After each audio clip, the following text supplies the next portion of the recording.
I am the dwarf spirit. My mission is to kill everyone I come across.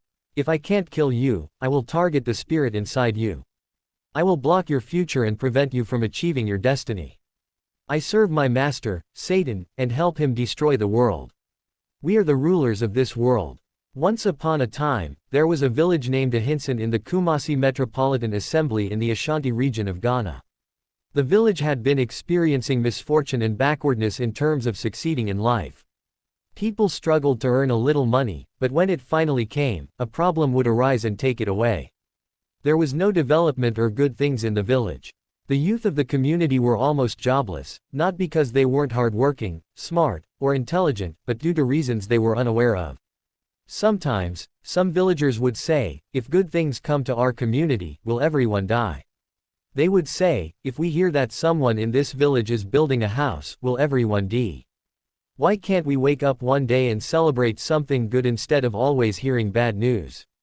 If we didn't hear that one of our youth died in their sleep, we would hear that a mother gave birth to a yam instead of a child or died during childbirth. There was nothing strange that you wouldn't hear from Ahinsan village. In Ahinsan village, many did all kinds of work to survive. Some set traps to catch bush meat, some were farmers, while others tapped palm wine. The people of Ashanti always had bad luck in everything, both those in the village and those outside. If they went to a place where gifts were being shared, they would share with others but not with an Ahinsan person. Even the person sharing the gifts wouldn't know why this happened. Ahinsan people always faced bad luck in everything because of the dwarf spirit that vowed to destroy the villagers. The spirit was an enemy of progress. One midnight, the dwarf spirit was passing by and overheard a woman named Ajua praying and asking God to help her children succeed in life because they had suffered so much. The dwarf spirit stopped and went closer to the house, later appearing inside Ajua's house. When the dwarf spirit entered, it saw Ajua and her 4 children, Kwame, Kofi, Ya, and Akwasi, praying. The dwarf said to itself, "So, you people think you will make it in life? You are dreaming. Let me see how you will make it in life. Even if you pray until the kingdom comes, nothing will happen." The dwarf spirit waved its hand, and cobwebs covered them, but they didn't notice anything. The dwarf spirit left the place and headed to another location where it wanted to kill someone. When the spirit reached the location, it found the person sleeping. The spirit said, "As you are sleeping, so shall you join your ancestors." The spirit jumped up, landed on top of the man sleeping on the bed, and stayed on top of him for 3 hours. When the man tried to wake up, he couldn't. He could hear the sounds of his neighbors but couldn't wake up. The man forced himself to wake up, but it was impossible. The dwarf spirit lay on top of him until his spirit became weak. Eventually, the dwarf spirit killed the man. When the spirit noticed the man was dead, it left the body. In the morning, the man's children noticed their father was dead. They started crying and lamenting that their father, who had played with them the previous night and danced with them, was now dead. They cried and cried. The news spread in the village that Nana's father was dead. They said he was fine before he went to sleep the night before, but in the morning, he was found dead. The villagers were surprised, although it wasn't the first time such a thing had happened. It happened every day. This was just one more incident among many in the village. The dwarf spirit, pleased with itself, started praising its own handiwork. "Ah, yes, this is what I want to see happening in this village. Death, destruction, and despair. These villagers think they can pray and succeed in life. I will show them the true meaning of suffering." The dwarf spirit danced around the village, cackling with glee. "I am the master of this domain, and no one can stop me. I will kill and kill again, until this village is nothing but a graveyard." As the dwarf spirit continued its gloating, the villagers began to stir. Ajua and her children tried to make sense of what was happening in their family. Why things were too hard for them? Why is this happening to us? Ajua cried out in despair. What have we done to deserve this? But the dwarf spirit just laughed and laughed, enjoying the chaos and destruction it had unleashed. "You will never know peace, Ahinsan villagers," it taunted. "I will make sure of it." And with that, the dwarf spirit vanished into thin air, leaving the villagers to pick up the pieces and wonder what they had done to deserve such a cruel fate. In Ahinsan village, they practice traditional beliefs. Only a few people pray, and while they do not attend church or mosque, they pray to God Almighty.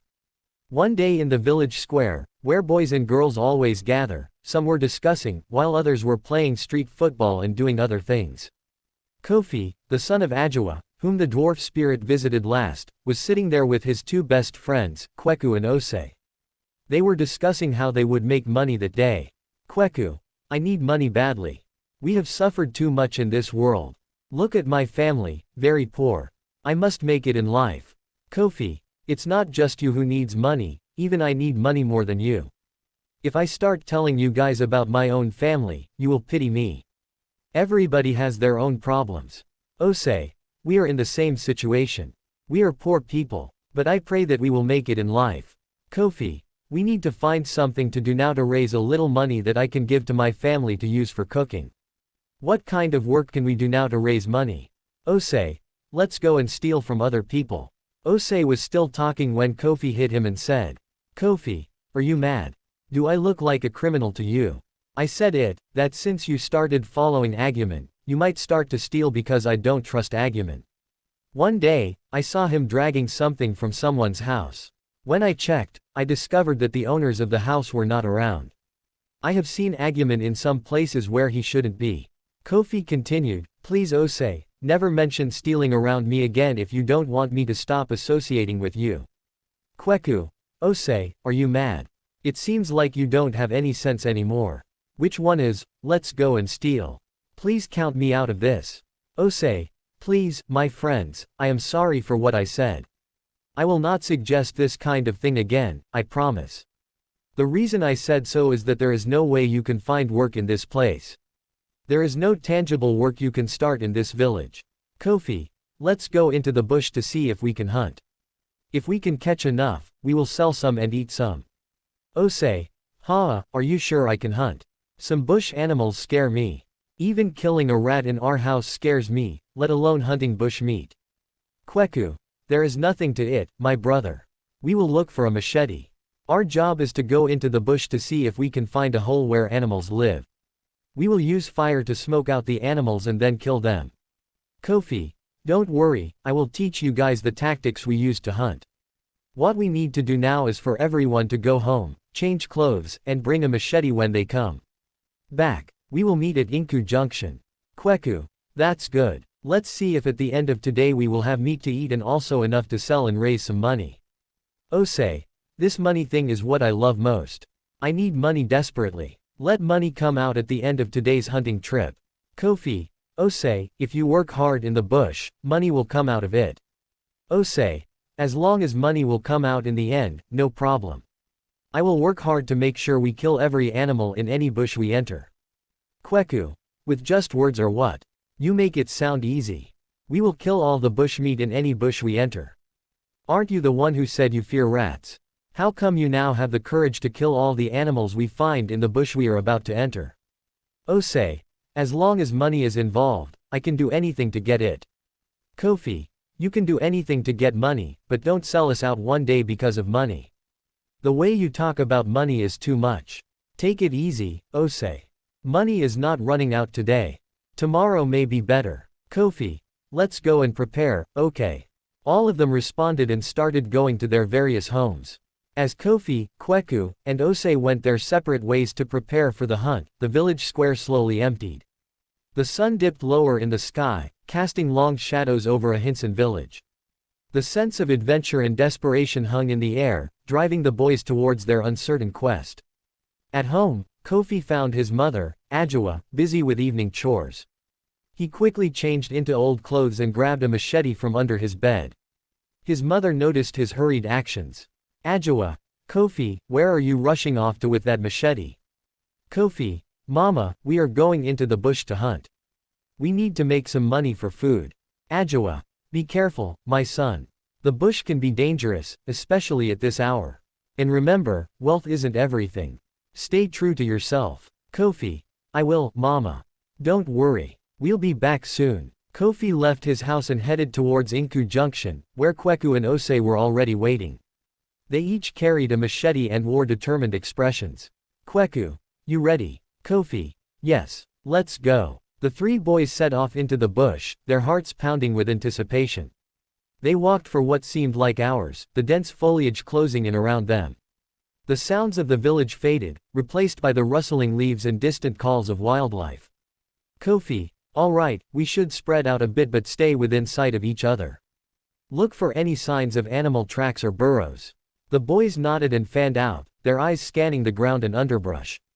As they moved deeper into the bush, the undergrowth became thicker, and the sounds of nocturnal creatures grew louder. Kweku, whispering, over here. I think I found something. The other two hurried over to where Kweku stood, pointing at a small hole partially hidden by leaves. Kofi, good job, Kweku. Let's set up the fire here. Osei, gather some dry leaves and sticks. Osei quickly complied, his earlier fear momentarily forgotten in the thrill of the hunt. They built a small fire near the hole, the smoke curling into the air. After a few tense moments, they heard rustling from within. Kofi, get ready. A small animal darted out, disoriented by the smoke.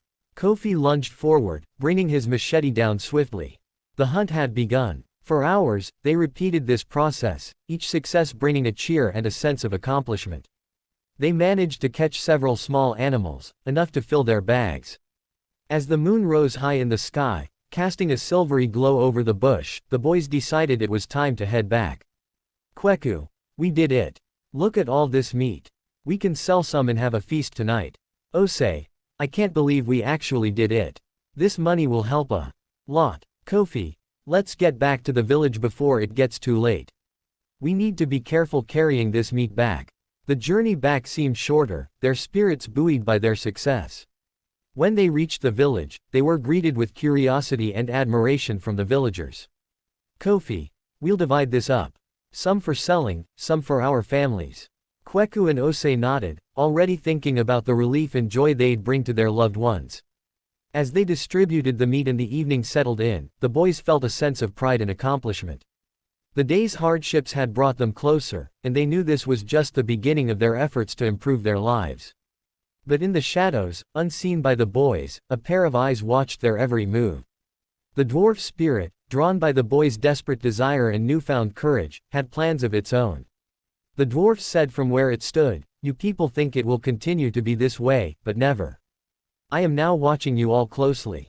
Let me see if you can catch any meat in your next hunting trip. Because I leave you today and you are boasting, okay, no problem. Let me see how you will make money another day. And again, don't think that I have left you. The money you just got now, I am sending a problem that will take it away quickly. You don't know me. I am the dwarf spirit. Those I want to progress will progress. If I don't want you to progress, I block your career and put bad luck on your forehead. So that any place you go, bad luck will follow you. I have spoken. Watch and see," the dwarf spirit concluded.